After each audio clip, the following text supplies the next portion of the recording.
सासऱ्याने गोरोबा काकांच्या सासऱ्याने सांगितलं की माझ्या दोन्ही मुलींना समान वाग आणि ते निरोप घेऊन गेले.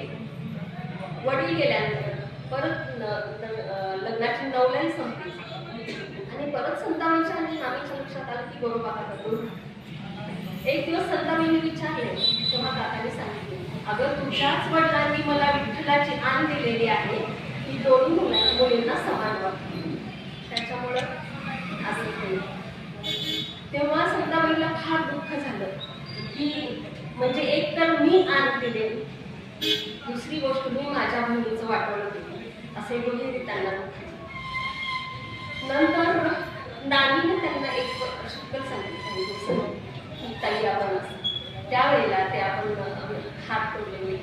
गोरोबा काका झोपले असताना या दोन्ही बाजून झोपून दोन्ही हात घेतले आपल्या अंगावर. जेव्हा त्यांना जाग आली तेव्हा गोरोबा काका तसेच उठले, बाहेर एक खात्यात होतं ते सिद्ध करून आणि त्याच्यावर आपले हात कलवले.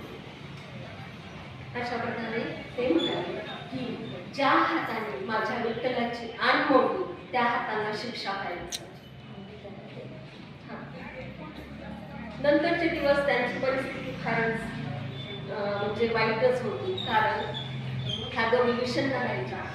धंदा त्यांचा बिझनेस तो व्यवसाय काय होता तो थांबलेला होता आणि घरात एक वेळ तर उपास वाढीची वेळ येईल, बलून येणं बंद झालं. त्यावेळी एके दिवशी एक जोडपं त्यांच्या दारात आलं. त्यांनी सांगितले की आम्ही परदेशीचे कुंभार आहे आणि आम्हाला कामाची गरज आहे.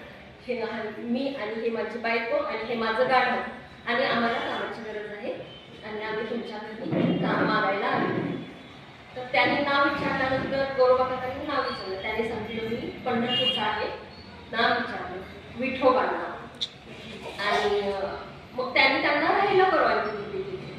बायकोचं नाव रखुमाई आणि ते गाढव बरोबर होतं आणि परत मग ते म्हणले की राहा, तू पण कर, तू पण खा आणि आम्हाला पण खायला. त्यांनी थोडीशी जागा दिली, त्या जागेत ते राहू लागले. त्यांचं नंतर खूप भरभराट झाली. हा विठोबा खूप छान काम करायचा, ते सगळे गाडी मडकी करायचा आणि रखुमाई त्या आव्यात भाजून त्याच्यावर सुंदर नक्षी काढायचा. भरपूर बलू ते येऊ लागला, आबादी आबाद झालं. कसलीच ददात केली नाही. फक्त एक खंत होती की गोरोबा काकांना हात नव्हते आणि वंशाला दिवा होता, पण ते त्या दोघी आहे त्यात समाधान मानून ते चालू होतं त्यांचं. अशा प्रकारे